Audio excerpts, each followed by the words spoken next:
kembali lagi dengan saya, Angela Eka Prihatini. Apa kabar semuanya? Semoga bisa dilewati.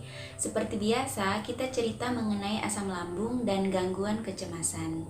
Sebelum lanjut, teman-teman boleh dukung saya. Bagi yang belum, tekan tombol subscribe, aktifkan tanda lonceng, jangan lupa like dan komennya juga. Teman-teman, kali ini saya mau berbagi pengalaman bagaimana saya menerapkan 3P ya teman-teman.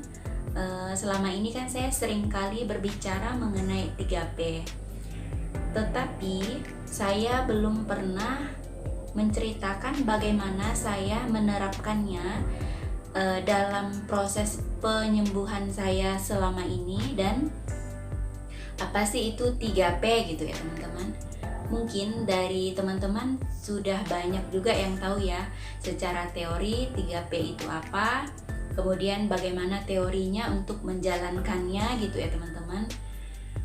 Mungkin juga ada yang belum tahu, jadi saya akan berbagi pengalaman tentang diri saya sendiri ya teman-teman, real pengalaman gitu ya, bagaimana saya menerapkannya. Baik, yang pertama teman-teman, 3P itu yang saya lakukan adalah pola makan yang sehat. 3P itu kan pola makan sehat, pola hidup, dan pola pikir ya teman-teman. Jadi sekarang saya mau cerita mengenai pola makan dulu ya. Yang pertama,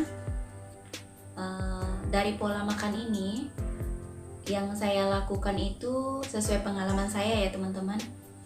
Saya mencari tahu makanan apa sih yang cocok dengan lambung saya, dengan tubuh saya gitu ya.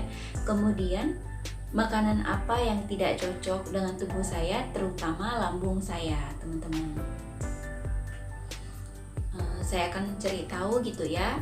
Yang pasti bukan makan makanan yang pedas gitu ya teman-teman, asam ataupun yang terlalu berlemak, bahkan yang mengandung gas gitu ya teman-teman. Ini mencakup minuman juga ya, makanan dan minuman apa gitu ya yang tidak cocok dan yang cocok gitu.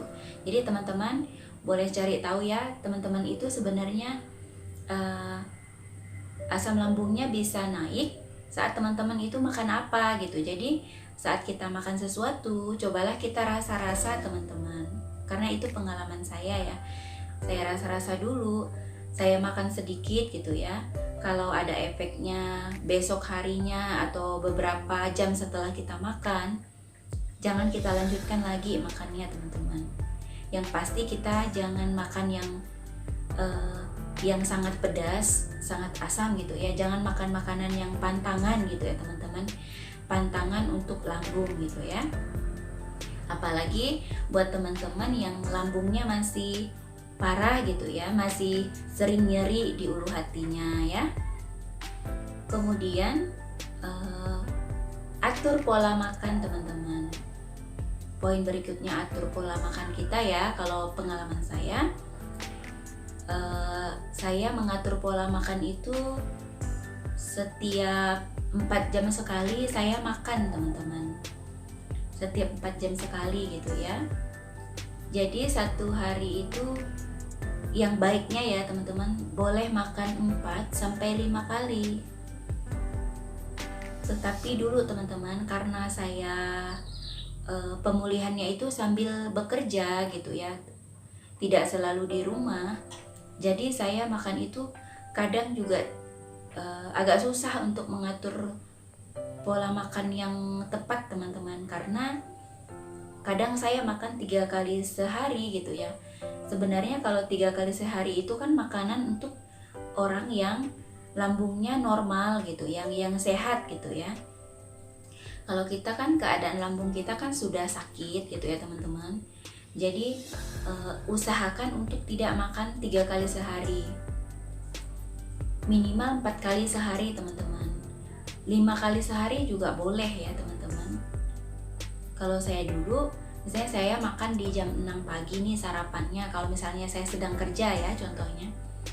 Saya makan jam 6 pagi, kemudian nanti siang itu saya waktunya tidak tentu gitu ya, saya makan jam berapa, karena itu tergantung dari giliran setelah teman makan, atau misalnya saat pekerjaan kita sudah selesai gitu.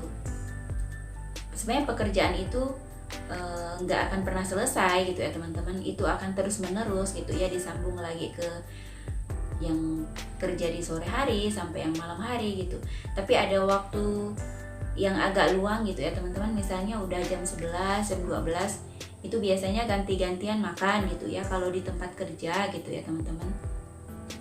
Jadi saya tidak tentu pola makannya itu ya, tidak teratur gitu ya. Kalau saya sarapan jam 6, saya bisa lagi nanti makan jam 11 teman-teman, kan itu lumayan jauh jaraknya ya, jam 11, atau nanti bisa jadi juga jam 12 teman-teman. Tapi kalau di awal-awal saya mulai masa penyembuhan pengobatan lambung itu, saya tidak mampu teman-teman kalau makan sarapannya jam 6, kemudian saya makan jam 11 atau jam 12. Jam 10-an itu saya sudah lapar lagi ya, biasanya sudah nyeri gitu ya di ulu hati. Jadi untuk mengakalinya, misalnya kita tidak sempat nih makan di jam 10 atau jam 9 gitu ya, kan sebaiknya kita itu makan lagi jam 9 atau jam 10 gitu ya. Boleh makan makanan yang pendamping, misalnya kita makan kue gitu ya, ngemil gitu ya teman-teman. Tapi harus dipilih juga kita itu makan kuenya kue apa gitu, jangan kue yang banyak mengandung coklat misalnya kalau saya ya, karena saya tidak cocok kalau makan coklat, biasanya itu terasa nyeri ya di ulu hati. Kemudian makanan yang terlalu manis juga saya tidak cocok ya teman-teman. Jadi kita cari juga makanan itu yang memang pas gitu di lambung kita. Kita kan tujuannya bukan cuma sekedar kita lambungnya tidak kosong gitu ya, terus kita makan apa aja gitu, jangan seperti itu. Usahakan makanan yang kita makan harus pas gitu dengan lambung kita. Kemudian kalau saya kerja misalnya, ini saya ambil contoh yang si pagi tadi ya teman-teman. Nanti saya pulang kerja itu kan 2:30 gitu teman-teman. Jadi jam 3-an itu saya makan lagi teman-teman. Saya makan lagi, makan sore ya. Kemudian nanti jam 6 atau paling lambat jam 7 malam saya makan malam gitu ya teman-teman. Makanya saya agak lama ya, proses penyembuhan lambungnya itu agak lama kalau saya ya. Saya kasih saran kalau untuk teman-teman, sebaiknya teman-teman itu, apalagi yang lambungnya sekarang ini masih asamnya itu masih tinggi ya, asam lambungnya, teman-teman boleh makan 5 kali sehari teman-teman, minimal 4 kali gitu ya, 5 kali juga boleh teman-teman. Saya kasih contoh ya teman-teman, untuk pola makannya itu, ini contoh yang 4 kali sehari, berarti setiap 4 jam kita harus sudah makan gitu ya. Sarapan pagi jam 6, kemudian teman-teman boleh makan lagi di jam 10, kemudian makan lagi di jam 2 siang, terus makan lagi di jam 6 sore. Ini untuk yang makan berat gitu ya, makan nasi. Kalau misalnya di antara jam 6 ke jam 10 ini misalnya teman-teman mau makan selingan gitu ya, cemilan yang ringan gitu ya, atau buah-buahan gitu, itu boleh teman-teman ya. Tapi kalau yang makan beratnya itu di jam itu tadi ya. Kemudian kalau misalnya teman-teman itu mau makan 5 kali sehari, ini bagus teman-teman, sangat bagus untuk penyembuhan lambung gitu ya teman-teman. Pola makannya misalnya di jam 6 pagi kita sarapan, ini khusus untuk yang 5 kali sehari makannya ya. Berarti jaraknya itu setiap 3 jam sekali kita sudah makan gitu ya. Jam 6 pagi, kemudian jam 9 makan lagi, jam 12 makan lagi, jam 3 sore makan lagi, kemudian di jam 6 sore makan lagi. Itu jam-jam kita makan nasi gitu ya teman-teman, makanan yang berat gitu ya. Terus kalau kita misalnya mau tiduran atau kita mau rebahan, kalau kita habis makan sebaiknya ditunggu dulu ya teman-teman. Tunggu sampai paling sedikit 30 menit gitu ya minimalnya ya teman-teman. Lebih bagus lagi 1 jam atau 2 jam setelah makan misalnya, atau 3 jam setelah makan baru kita tidur atau rebahan gitu ya teman-teman. Nah, kalau saya dulu biasanya saya 30 menit biasanya teman-teman kalau saya ya, karena biasanya kita kan misalnya datang kerja nih, kita udah capek tapi makan dulu gitu teman-teman, terus rasanya itu pengen baring gitu ya, pengen rebahan, jadi saya tunggu dulu sampai kurang lebih 30 menit gitu ya teman-teman. Kalau ke saya itu kalau misalnya 30 menit itu biasanya tidak ada pengaruh apa-apa sih teman-teman, kecuali saya habis makan langsung baring gitu ya. Oke, kemudian kita harus perhatikan juga porsi makan teman-teman, porsi makan ya, maaf ya, porsi makan kita perhatikan. Kita kan makannya sering nih, apalagi yang sampai 5 kali gitu ya. Porsi makan kita itu sedikit teman-teman, sedikit kita makannya tapi sering gitu ya, bisa 5 kali sehari, bisa 4 kali gitu ya.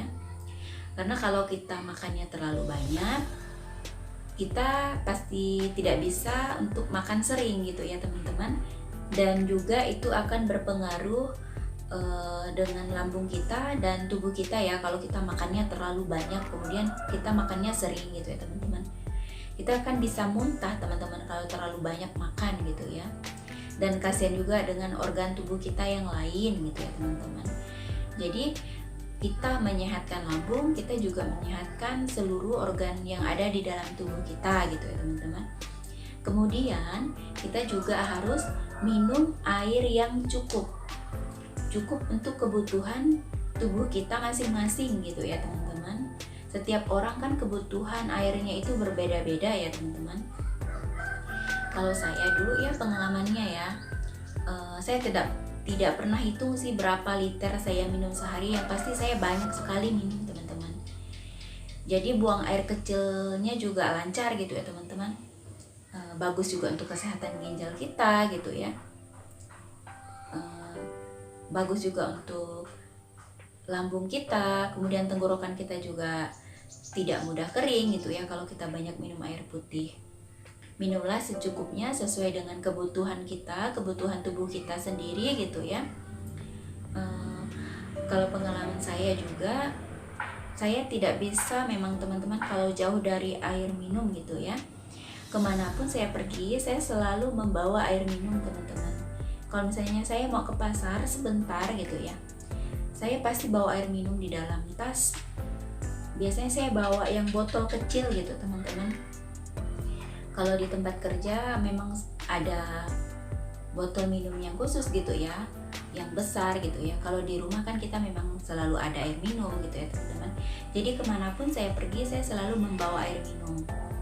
Jadi kalau misalnya mah saya asamnya masih tinggi ya, asam lambungnya gitu ya, kemudian kecemasan saya juga masih tinggi, kalau misalnya itu muncul pada saat saya sedang keluar gitu ya, misalnya sedang ke pasar atau ke tempat kerja, saya pasti minum air putih teman-teman. Itu sangat membantu ya, membantu meredakan asam lambung kita, kemudian membantu meredakan kecemasan kita juga teman-teman, kalau pengalaman saya ya. Jadi teman-teman boleh ikuti ya teman-teman, ikuti apa yang saya terapkan gitu ya teman-teman. Semoga teman-teman bisa pulih, bisa cepat sembuh ya teman-teman ya. Teman, sekian dulu untuk cerita kita kali ini. Untuk 2 pola lagi ya teman-teman, pola hidup dan pola pikir, kita akan cerita di next video ya. Ini khusus untuk pola makan ya teman-teman. Semoga apa yang jadi pengalaman saya, apapun yang saya bagikan ke teman-teman, saya membagikan semangat saya gitu ya ke teman-teman, itu bisa membuat teman-teman merasa semangat ya, tumbuh rasa semangat, kemudian teman-teman bisa menerapkannya ya, supaya bisa membantu asam lambung dan gangguan kecemasannya bisa cepat sembuh gitu teman-teman ya. Saya selalu memberi semangat gitu ya, supaya teman-teman itu tetap selalu semangat ya teman-teman, setiap hari gitu ya teman-teman. Terima kasih juga untuk teman-teman yang sudah menonton video ini sampai habis ya teman-teman. Terima kasih juga untuk dukungan kalian. Saya semangat terus untuk membuat video ya, untuk bercerita dengan teman-teman. Boleh bagikan video ini teman-teman kepada orang lain, mungkin bisa bermanfaat dan menjadi berkat untuk semua orang ya teman-teman. Jangan lupa like, komen, dan subscribe ya. Kita jumpa lagi di next video. Bye bye.